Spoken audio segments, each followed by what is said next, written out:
Le gouvernement à Mayotte. François Bayrou s'apprête à décoller pour le département français dans l'océan Indien ravagé par le cyclone Chido, avec dans l'avion deux ministres d'État, Manuel Valls en charge des Outre-mer, Elisabeth Borne aujourd'hui à l'Éducation nationale, mais aussi leurs collègues du logement, de la francophonie et de la santé, Yannick Neuder. La santé car la situation sanitaire est critique aujourd'hui à Mayotte. Bonjour Sergio Albarello.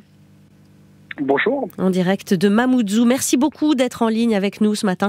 Alors, vous avez été nommé l'été dernier directeur général de l'ARS, l'Agence régionale de santé à Mayotte. On voudrait d'abord savoir comment va le système de santé. Est-ce que des soins sont possibles aujourd'hui à Mayotte ? Écoutez, comme vous le savez, Mayotte a été frappé par ce cyclone et le système de santé a été fortement impacté.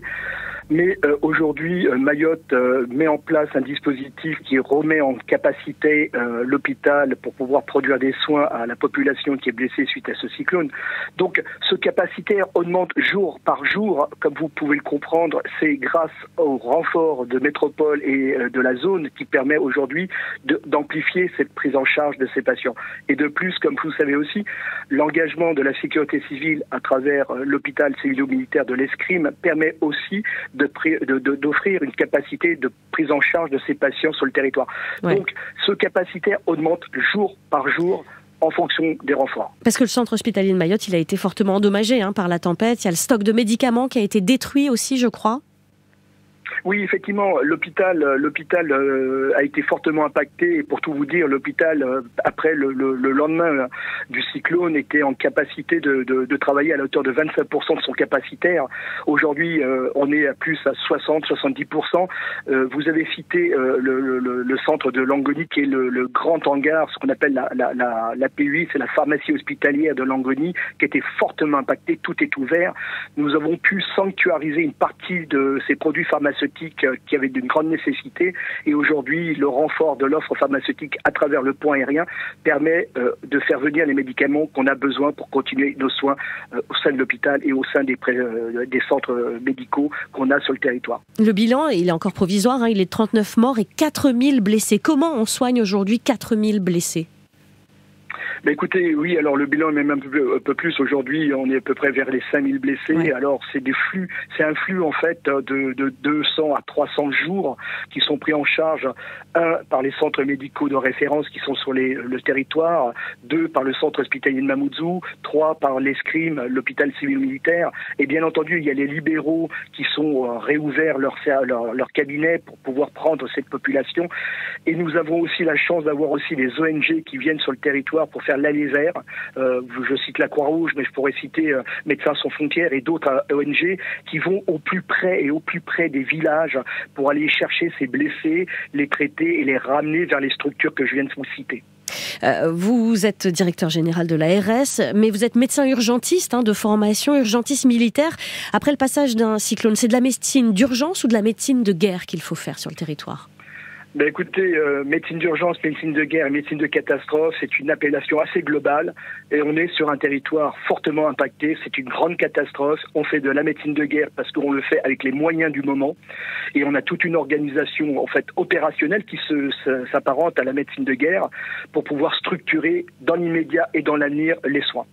Juste après le passage du cyclone, de nombreux personnels de l'ARS manquaient à l'appel. On ne savait pas s'ils avaient été victimes ou si seulement on n'arrivait pas à les joindre ou eux ne pouvaient pas venir se rendre au travail. On en est où aujourd'hui ? Est-ce que vous avez retrouvé ces personnels de l'ARS ?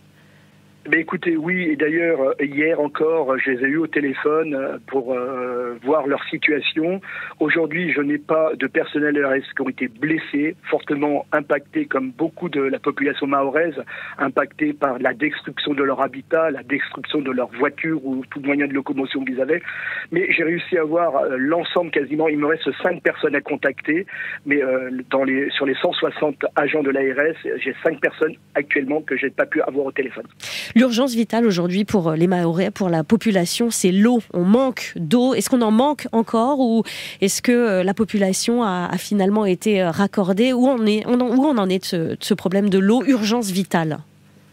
Alors effectivement, c'est une urgence vitale et comme Monsieur le Préfet l'a dit plusieurs fois, le réseau d'eau augmente au fur et à mesure de cette capacité, avec bien sûr ce qu'on appelle les tours d'eau ici, parce que vous savez, avant le cyclone, la production d'eau était inférieure à la consommation, donc il y avait des tours d'eau par secteur. Aujourd'hui, l'eau arrive au plus près des habitants, mais toujours avec ces tours d'eau. Et bien entendu, c'est une eau aujourd'hui qui n'est pas une eau de consommation, comme vous pouvez le comprendre. L'eau qui stagne dans les conduites ne peut pas être potable et c'est pour ça que d'ailleurs l'ARS a émis des recommandations de bouillir cette eau pendant 5 minutes avant la consommer. Et pour ceux qui n'ont pas la capacité de la faire bouillir, nous avons distribué ce qu'on appelle les pastilles de chlore après le passage de cyclone. 72 heures après le passage de cyclone, nous avons distribué 2,4 millions de pastilles de chlore pour pouvoir chlorer l'eau et pour qu'elle soit consommable. Et on a aussi demandé des renforts de ces pastilles pour pouvoir tenir dans la durée. On le comprend, l'eau, évidemment, pour boire est indispensable, mais c'est aussi pour se laver et pour prévenir des maladies. On craint une réapparition du choléra, notamment. Effectivement, alors pour vous dire, le dernier cas de choléra sur le territoire, c'était le 12 juillet et j'avais annoncé la fin d'épidémie. Mais le choléra étant une maladie liée à l'eau, maladie le fait de ne pas avoir d'eau à disposition risque de mettre une épidémie ou un risque majeur d'épidémie sur le territoire. Vous êtes prêts pour ça? Vous avez des vaccins? Oui, alors actuellement nous avons 1400 vaccins. Et nous faisons venir 10 000 doses sur la Réunion, qui est déjà arrivée à la Réunion.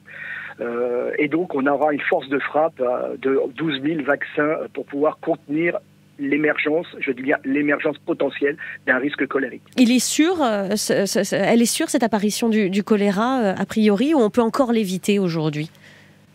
Écoutez, je ferai tout et les services de l'État, y compris l'ARS, sont très vigilants avec Santé publique France qui vont sur le terrain, qui vont aller chercher les indicateurs des risques.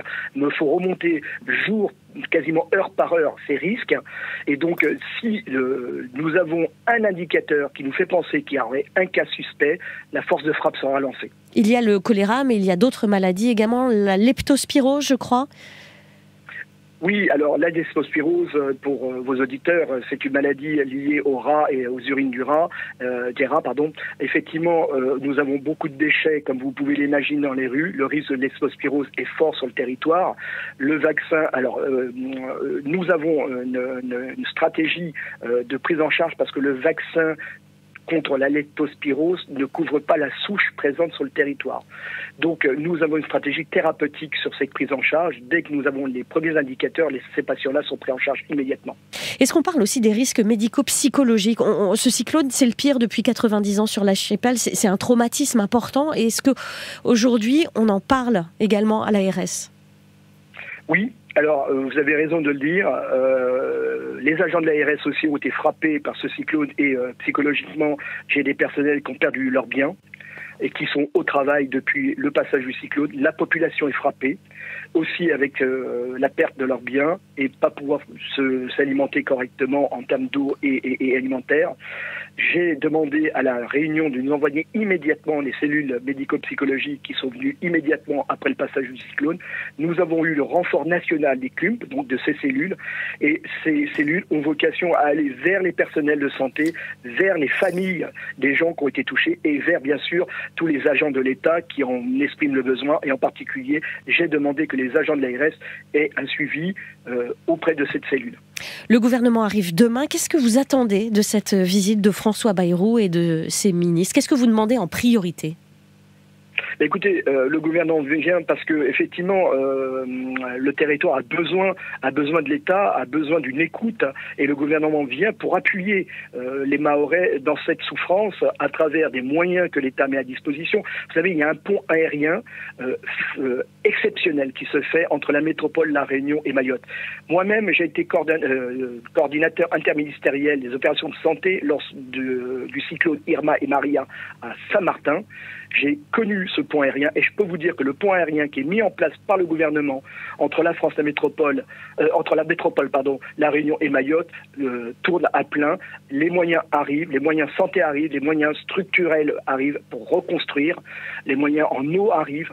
Donc ce pont aérien est important et c'est le gouvernement. Le gouvernement vient aussi pour appuyer cette structure qui se met en place. Vous demandez aussi des personnels, puisqu'il faut dire qu'avant même le cyclone Chido, il y avait quand même un gros problème sanitaire à Mayotte. Il manquait beaucoup de personnel à l'hôpital. Ce sera une de mes dernières questions.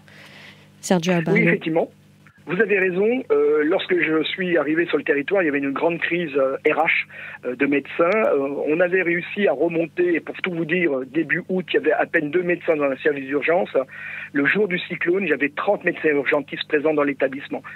Et ce qui nous a permis de mettre en place tout le dispositif de prise en charge de ces victimes. Aujourd'hui, il y a un enjeu fort d'attractivité pour les personnels de santé sur le territoire. Et d'ailleurs, le gouvernement vient dans ce sens aussi. Le ministre de la Santé vient aussi pour pouvoir travailler et mettre en place cette attractivité pour que des praticiens viennent sur le territoire. Merci beaucoup Sergio Albarello, directeur général de l'ARS, l'Agence régionale de santé de Mayotte. Merci d'avoir été en direct de Mamoudzou ce matin.